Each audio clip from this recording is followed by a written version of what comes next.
કેવીની class YouTube ચેનલમાં આપ સરે મિત્રોનું હું દિલથી સ્વાગત કરું છું। આજે વિદ્યાર્થી મિત્રો વાત કરીશું ધોરણ 4માં આપણી નવીન સ્વાધ્યાયન પોથી જે આપવામાં આવેલી છે તેમાં પર્યાવરણ વિષયમાં ચાલો યાદ કરીએ। જે વિદ્યાર્થી મિત્રો તમને ભાગ નંબર 1ના પાના નંબર 63 થી 73 ઉપર મળી જશે, જેનું આપણે આ વિડીયોમાં સચોટ સાચું અને સંપૂર્ણ સોલ્યુશન કરવાના છીએ। तो चलो विद्यार्थी मित्रों वीडियो की शुरुआत करिए। तेना पहला तमे खास चैनल में नवा छो तो चैनल ने अवश्य सब्सक्राइब करी वीडियो ने लाइक और शेर करवानुं पण न भूलता। चलो याद करिए जेनी अंदर विद्यार्थी मित्रों अपने पाना नंबर 53 थी 62 सुधीनुं संपूर्ण सोल्यूशन बनावीने अलगथी विडियो बनावेलो छे। तमारे जोवानुं बाकी छे तो चैनलना प्लेलिस्ट में जईने मित्रों जोई शको छो। हवे विद्यार्थी मित्रों आपणे 62 पाना नंबर सुधी जोयुं। अहींया आपणे 63 पाना नंबर थी चालू करीशुं अने संपूर्ण पर्यावरणनी अंदर चालो याद करीए छे तेनुं सोल्यूशन जोईए। प्रश्न मित्रों महावरो 5 छे। नीचे आपेल बाबतो वनस्पतिनो कयो भाग छे ते जे मित्रों सर्कल छे चौरस वर्तुळ तेमां लखवानुं छे। तो मित्रों अहींया सफरजन, केळुं, मोसंबी ने दाडम छे तो आ फळ छे तो आपणे अहींया फळ लखीशुं। पालक, मेथी, कोथमीर अने कोबीज ए पान कहेवाय तो अपने अहींया पान लखीशुं। जावंत्री, फुलेवर, कोकम, गुलाब आ मित्रों फूल है तो अपने एने फूल लखीशुं। महावरो 6 कोण शुं खाई शके जोड़ो। तो अहींया विद्यार्थी मित्रों आ बाळक है तो बाळक शुं खाई शके तो अहींया खीचड़ी खाई शके, आइसक्रीम खाई शके, ज्यूस पी शके, सीरो खाई शके, राब है ए खाई शके, बराबर, दूध पी शके, दाळ पण पी शके तो आ लखी शकाय। पछी दादा है तो दादा है मित्रों रोटली खाय, सोपारी न खाय, थोड़ुंक लखाई गयुं छे पण सोपारी न खाई शके, रोटलो खाय, भात खाय, बराबर, शेरडी पण मित्रों नहीं खाय, बराबर, पछी दाळ पण खाय तो ए आपणे लखी शकीए। दूध पी शके तो आवी रीते लखवानुं छे। महावरो 7 नीचेना उपयोग करेला पाणी वडे तमे क्या क्या कामों करी शकशो। जेम के हाथ अने मों धोवायेलुं पाणी तो बगीचाने खावामां पावामां उपयोग करी शकाय। कपड़ा धोयेलुं पाणी झाड़ने पावामां, फळ अने शाकभाजी धोयेलुं पाणी तो वासण साफ करवामां, वासण मांजेलुं पाणी तो गटर साफ करवामां उपयोगमां लई शकाय। महावरो 8 बाळकने घर सुधी पहोंचवानो रस्तो बतावो।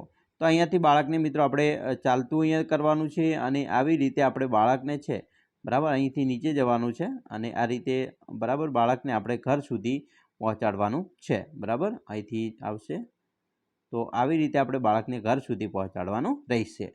बराबर, चलो आगळ जोईशुं। महावरो 1 तमारा घरमां कोण कोण क्या क्या काम करे छे। तो आपणे मित्रों तमारा घरनी वात करवानी छे। बराबर, आपणे अहींया जे लखेलुं छे एवुं जरूरी नथी कि आ ज लखुं। तो खास मित्रों अहींया जोईए तो कि भाई मारा मम्मी रसोई बनावे छे, कपड़ा धोए छे, बा वासण घसे छे, मारो भाई दूध लईने आवे छे, मारा पप्पा टांकामां पाणी भरे छे। तो आवा काम करी शके। तमारे मित्रों बीजुं लखी शको छो। बीजुं तमे घरमां क्या काममां मदद करो छो तो तमे काममां मदद करता होय लखी शको छो। जेम के हूँ मारा मम्मीने बजारमां जोईती वस्तु लई आऊँ छूँ, क्यारे कचरो काढी आपूँ छूँ, नाना छोड़ने पाणी पाई दऊं छूँ। तो आवुं आपणे लखी शकाय। त्रीजुं तमारा घरे घरकाममां कोण कोण मदद करे छे। तो कि भाई अमारा घरे घरकाममां मारा मम्मी, पप्पा, बहन, भाई, दादी मदद करे छे। एना पछी महावरो 2 छे तमारा घरमां रोज थता कामोनी यादी बनावी ते काम कोण कोण करे छे तेमनुं नाम लखवानुं छे। तो अहींया मित्रों क्रम छे कि भाई घरनो काम बराबर तो कि रसोई बनावी काम करनार कुटुंबना सभ्योनुं नाम तो मम्मी, कपड़ा धोवा तो कि मम्मी, वासण धोवा दादा दादी मम्मी, अनाज साफ करवुं तो कि भाई दादी करे छे। तमारा घरमां जे काम करता होय ए लखवानुं छे। शाकभाजी लावी तो कि दादा, भाई, पाणीनो टांको भरवो, पप्पा, कचरो के पोता करवा तो बहन। तो तमारे मित्रों अहींया लागू पड़तुं होय एवी रीते तमारे पण भरवानुं छे। एवुं जरूरी नथी आज माहिती भरवानी। महावरो 3 घरना काममां तमारा कुटुंबना सभ्योने टेव विषे उदाहरण मुजब जणावो। तो अहींया मित्रों घरना सभ्योनुं नाम, घरकामनी विगत, कुटुंबना सभ्योनी टेव। जेम के मम्मी तो रसोई बनावी तो कि मम्मी रसोई करती वखते चोखाईनी टेव राखे छे। बराबर, तो एवी रीते अहींया पप्पा तो कि भाई पाणी भरवुं तो पाणीनो बगाड़ थाय नहीं तेनुं ध्यान राखे छे। दादा शाकभाजीनी खरीदी तो शाकभाजीने स्वच्छ पाणीमां धोए छे। दादी वासण साफ करवा, वासण स्वच्छ धोए छे। बहन के भाई तो कि भाई बहन कचरा पोता करवा, पाणीनो बगाड़ करता नथी। કાકા તો કે ભાઈ પંખાની સફાઈ, વ્યવસ્થિત પંખો સાફ કરે છે. કાકી તો કે ભાઈ કપડાની ઇસ્ત્રી, તો કપડાની વ્યવસ્થિત ગડી વાળીને યોગ્ય જગ્યાએ મૂકે છે. તો આવી રીતે લખી શકાય. હવે મહાવરો મિત્રો 4 છે. તમારા કુટુંબ અને પડોશના કુટુંબ વચ્ચે નીચે આપેલા બાબતોમાં શું સરખામણું છે અને શું તફાવત છે તેના વિશે લખો. તો અહીંયા વિગત છે. સવારનું દૈનિક ક્રિયા તો કે ભાઈ વહેલા ઉઠીએ છીએ. તમારું કુટુંબ. પડોશનું કુટુંબ તો કે ભાઈ મોડા ઉઠે છે. ઘર અને આસપાસની સફાઈ તો કે અમે જાતે કરીએ છીએ. તો કે પડોશના કુટુંબમાં તો કે ભાઈ તેનો નોકર સફાઈ કરે છે. ત્રીજું, સાંજની દૈનિક ક્રિયા તો ભોજન બાદ ટીવી જોવું. અને પડોશનું કુટુંબ તો ભોજન બાદ ફરવા જવું. પછી ઘરના સફાઈ સભ્યો સાથે હરવા ફરવા જતી વખતે તો કે આખું કુટુંબ સાથે જઈએ છીએ, જ્યારે અહીંયા પતિ પત્ની બે ફરવા જાય છે. એવી રીતે લખી શકાય. એના પછી મહાવરો 5 છે. ઘરના કામ કુટુંબના જે સભ્યો કરે છે તેની સામે રાઇટ કરવાનું છે. જેમ કે શાકભાજીની ખરીદી તો દાદા કરે, આપણે તમે કરતા હોય તો તમે. કપડાની ઇસ્ત્રી તો કે માતા કરે, બહેન કરે. પંખાની સફાઈ તો કે માતા કરે છે. સોફાની કે માળિયાની સફાઈ તો કે માતા કે પિતા કરે છે. કપડાની ગડી વાળવી તો કે માતા કે દાદી કરે છે. બરાબર, તમારે જે કરતા હોય એ અહીંયા લખવાનું છે. પક્ષીને ચણ નાખવું તો અહીંયા મિત્રો દાદા અથવા દાદી બરાબર કરતા હોય છે. પાણી ભરવું તો માતા પિતા બહેન પણ ભરતી હોય, દાદી ભરતી હોય.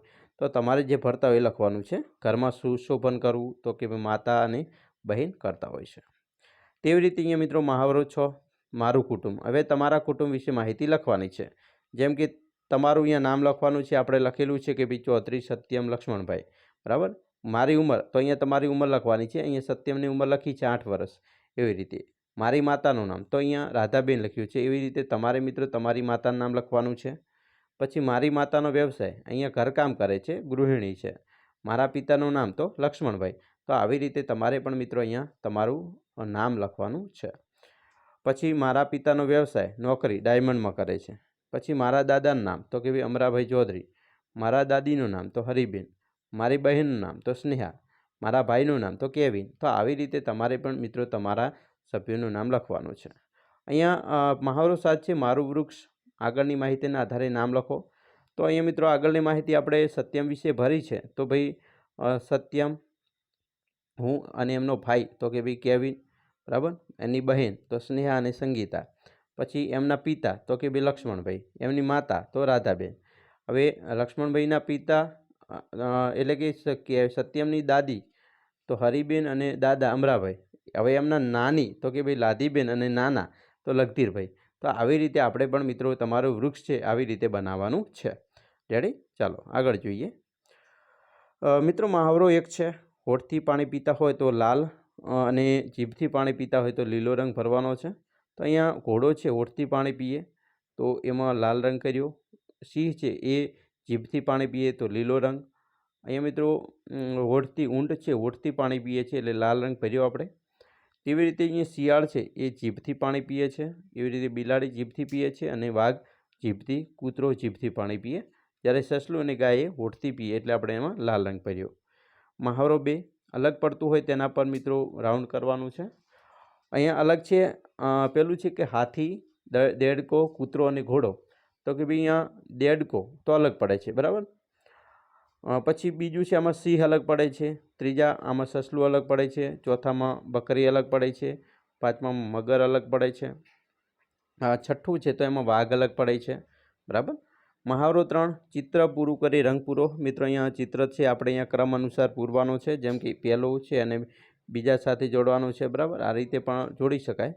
પછી અહીંયા ત્રીજું, ચોથો ક્રમ 5મા સાથે, 5મો છઠ્ઠા, છઠ્ઠાને 7મા, 7માને 8મો અને અહીંયા 9માને 10મો સાથે પૂરીને આપણે મિત્રો અહીંયા કૂકડો બનાવવાનો છે અને એમાં સરસ મજાના રંગ તમારે ભરવાના છે. મહાવરો 4, વર્ગીકરણ કરવાનું છે. મિત્રો પાણીમાં રહેતા તો કે ભાઈ માછલી, હિપોપોટેમસ. દરમાં રહેતા કીડી, મકોડો, ઉંદર. જમીન પર રહેતા પ્રાણીઓ હાથી, બકરી, ગધેડું. ઘરમાં રહેતા માણસ, ગરોળી, કરોળીઓ. વૃક્ષ પર રહેતા તો વાંદરો અને ખિસકોલી. તો આવી રીતે વિદ્યાર્થી મિત્રો તમારે અહીંયા લખવાનું છે. મહાવરો 5 છે, ચાંચ અને પ્રાણીઓને જોડો. મિત્રો વાંકી ચાંચ તો વાંકી ચાંચ કોને હોય તો અહીંયા પોપટ છે. બરાબર. અહીંયા મિત્રો છે આ પ્રાણી છે, પક્ષી છે. આને પણ વાંકી ચાંચ છે. બરાબર, ઘુવડ છે, બરાબર. એવી રીતે સીધી ચાંચ તો બગલો છે, ચકલી છે, કબૂતર છે, કોયલ છે. તો આવી રીતે તમારે પણ પ્રાણીઓ દર્શાવવાના છે. તો વિદ્યાર્થી મિત્રો, આપણે આ તમારું જોયું. ચાલો યાદ કરીએ પર્યાવરણ વિશેનું સંપૂર્ણ સોલ્યુશન. અમે આશા રાખીએ છીએ તમને આપણા વિડીયો ખૂબ જ ગમ્યો હશે, અને વિડીયો ગમે હોય તો મિત્રો લાઇક, શેર અને સબસ્ક્રાઈબ કરવાનું પણ ન ભૂલતા.